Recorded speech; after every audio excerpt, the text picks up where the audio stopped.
Jack Churchill, Segunda Guerra Mundial, 1940. Um oficial britânico avança sozinho contra as linhas alemãs, mas ele não está segurando um fuzil. Ele está segurando um arco e flecha, madeira e corda, do tipo que a Inglaterra tinha aposentado dos campos de batalha havia mais de 400 anos. Ele encaixa a flecha, mira e derruba um soldado inimigo a mais de 30 metros de distância. Foi a última morte por flecha registrada da Guerra Moderna e está nos arquivos do Exército Britânico. E aquilo foi só o aquecimento, porque esse mesmo homem ainda carregava uma espada escocesa nas costas e uma gaita de foles na mochila e usava as duas no meio do combate.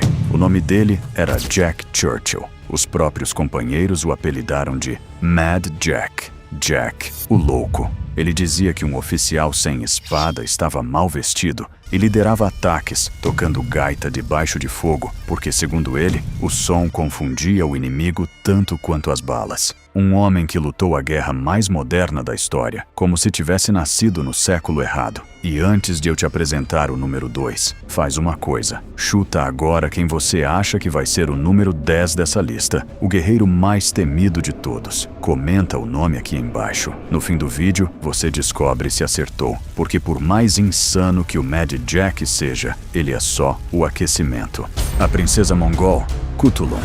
Imagine que, para se casar com uma mulher, você precise primeiro derrotá-la numa luta corpo a corpo e que, se perder, entregue 100 cavalos a ela. Agora imagine que ninguém, nenhum pretendente, nenhum guerreiro, nenhum nobre, jamais conseguiu vencer. No século XIII, na Mongólia, uma descendente direta de Gengis Khan cresceu no meio dos exércitos. Enquanto outras princesas eram preparadas para casamentos de aliança, ela aprendeu a cavalgar, a atirar com o arco em pleno galope e a lutar. Os relatos do viajante Marco Polo a descrevem mergulhando na formação inimiga e arrancando um soldado dali como um falcão arranca uma ave, para depois levá-lo de volta às próprias linhas. O nome dela era Kutulun e ela impôs uma condição a qualquer homem que quisesse desposá-la. Vença-me na luta e serei sua. Perca e me dê seus cavalos. Contam que ela juntou mais de 10.000 cavalos com as derrotas dos pretendentes.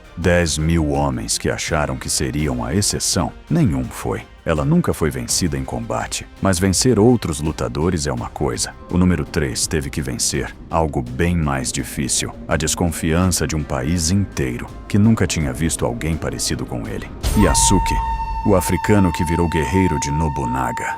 Você está no Japão do século XVI, nunca viu um estrangeiro na vida. E de repente, no séquito do senhor de guerra mais poderoso do país, aparece um homem de quase 2 metros de altura e pele negra, mais alto que qualquer japonês que você conheça. Ele chegou ao Japão como acompanhante de missionários jesuítas, mas Oda Nobunaga, o homem que estava unificando o Japão à força, ficou tão fascinado que, segundo os relatos da época, mandou esfregarem a pele dele para ver se aquela cor era tinta. Não era. E aquilo, para Nobunaga, foi prova de que ele estava diante de algo fora do comum. E o que veio depois está registrado numa crônica da própria corte de Nobunaga. Ele deu a esse homem uma espada, um salário e um lugar entre os seus guerreiros. É por isso que muitos historiadores o consideram o primeiro samurai de origem africana da história. O nome pelo qual o Japão o registrou foi Yasuke. Ele esteve ao lado de Nobunaga até o fim. Inclusive no dia em que o senhor foi traído e cercado, e enquanto muitos fugiam, Yasuke ficou e lutou antes de ser capturado. Um africano que entrou para a história num país que nunca tinha visto ninguém como ele. Liu Bu, o guerreiro mais temido dos 3 reinos da China. Na China do fim do século II, corria um ditado entre os soldados. Entre os homens, Liu Bu. Entre os cavalos, Lebre Vermelha. Lebre Vermelha era o cavalo. Diziam que galopava tão rápido que cruzava rios e atravessava cidades sem cansar. E Liu Bu era o homem em cima dele, o guerreiro mais temido de uma era em que a China inteira se despedaçava em guerra civil. O período que ficou conhecido como os 3 reinos. Ele lutava montado, com uma alabarda em forma de meia-lua. E os relatos da época descrevem exércitos inteiros hesitando em avançar quando o viam na linha de frente. Não por covardia, por cálculo. Enfrentar Liu Bu de igual para igual Era quase uma sentença de morte. Mas a lenda dele tem um segundo lado. Liu Bu traiu quase todos os senhores que serviu. Era invencível em combate e impossível de confiar. E foi exatamente essa traição que, no fim, custou a vida dele. O guerreiro mais forte do campo e o aliado mais perigoso de se ter ao lado. Todos os nomes até aqui lutaram perto de casa. O número 5 construiu a lenda dele do norte da África até a Inglaterra, saqueando metade do mundo conhecido. Harald Hardrada, o último grande viking. Antes de virar rei, ele foi mercenário, e não em qualquer lugar.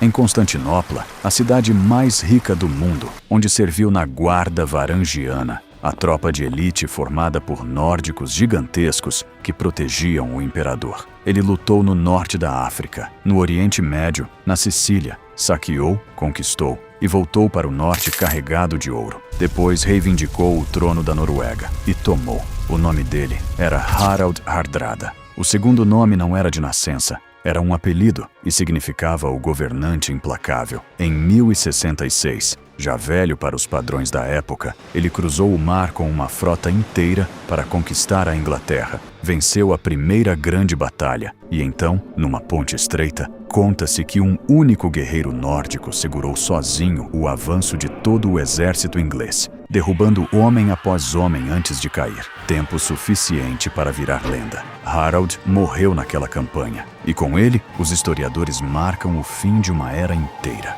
a Era Viking. Até aqui, todos escolheram a guerra. O número 6 não escolheu. A guerra foi jogada na cara dela. E ela fez o maior império do mundo se arrepender. Boudica, a rainha que incendiou cidades romanas.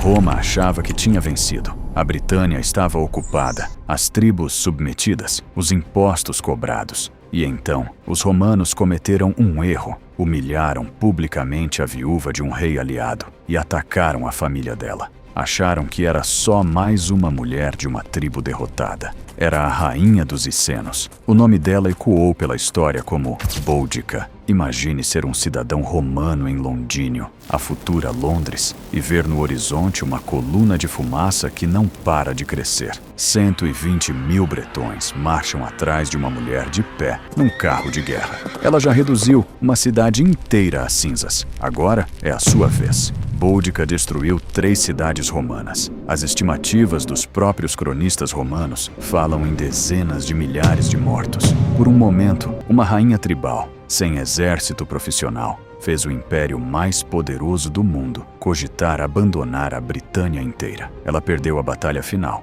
mas o nome dela virou símbolo de resistência por 2000 anos. Boudica foi temida pela fúria.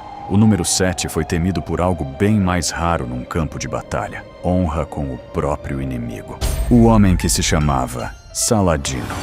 Os cruzados vieram da Europa com uma missão: tomar Jerusalém. E por quase 90 anos, conseguiram mantê-la, até aparecer um homem que uniu o mundo muçulmano fragmentado sob uma única liderança e fez o que parecia impossível: retomou Jerusalém em 1187. No Ocidente, o nome dele virou Saladino, mas não foi a conquista que o transformou em lenda. Foi como ele a fez. Quando os cruzados esperavam um massacre ao perder a cidade, Saladino poupou a população. E quando o rei inimigo Ricardo Coração de Leão caiu doente durante a campanha, conta-se que Saladino mandou o próprio médico e enviou gelo das montanhas para baixar a febre do homem que tinha vindo tomar a cidade dele de volta. Ele provou uma coisa rara na história da guerra, que dava para ser implacável na batalha e cavalheiro fora dela. Os europeus que vieram para destruí-lo voltaram para casa contando histórias sobre a honra dele. Agora, esquece exércitos e cidades por um instante. Imagine uma única floresta congelada,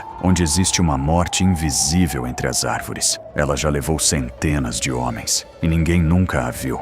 Simo Häyhä, inverno de 1939. A União Soviética invade a Finlândia com um exército gigantesco. Do lado finlandês, um fazendeiro baixo e magro pega o rifle e some dentro da floresta congelada. Ele se veste todo de branco. Não usa a mira telescópica que os outros atiradores usavam, porque o reflexo do vidro no sol podia entregá-lo, e porque mirar pelo ferro o obrigava a manter a cabeça mais baixa, mais escondida na neve. Ele chega a encher a boca de neve antes de atirar, para que o vapor da respiração não suba e revele onde ele está no ar gelado. Em menos de 100 dias, os registros atribuem a ele mais de 500 baixas. É o maior número confirmado para um único atirador em toda a história da guerra. Os soviéticos não sabiam o nome dele, só sabiam que havia uma morte invisível na floresta. Então, deram um apelido a ele, a Morte Branca. O nome verdadeiro era Simo Häyhä, um homem, sozinho, na neve, contra um exército inteiro. Simo venceu escondido, no silêncio. O número 9 fez o contrário. Avisou que vinha pela porta que ninguém imaginava, e mesmo assim, ninguém conseguiu pará-lo. Aníbal. Imagine ser um general romano e receber a notícia mais impossível da sua vida. Um exército inimigo, com elefantes de guerra, acabou de atravessar os Alpes nevados a pé, pelo lado que ninguém defende, porque ninguém, em sã consciência, viria por ali. Veio. No ano 218 a.C., o general cartaginês Aníbal Barca fez a travessia mais ousada da antiguidade. Perdeu milhares de homens e quase todos os elefantes no gelo das montanhas. Mas chegou à Itália pela porta dos fundos de Roma e começou a desmontar tudo. Por 15 anos, ele lutou dentro do território inimigo, longe de casa, sem reforços, e venceu batalha após batalha. Em Canas, cercou e destruiu um exército romano quase 2 vezes maior que o dele, numa manobra que os generais ainda estudam nas academias militares até hoje. Roma, a futura dona do mundo, chegou a temer pela própria sobrevivência por causa de um único homem. Aníbal acabou derrotado, anos depois, longe de casa. Mas o nome dele virou sinônimo de gênio militar. E o nome que fecha essa lista também desafiou Roma. Só que ele não era um general, era um escravo. Spartacus, o escravo gladiador que fez Roma tremer. Ele não nasceu para comandar, nasceu para morrer na areia, para o entretenimento de uma multidão.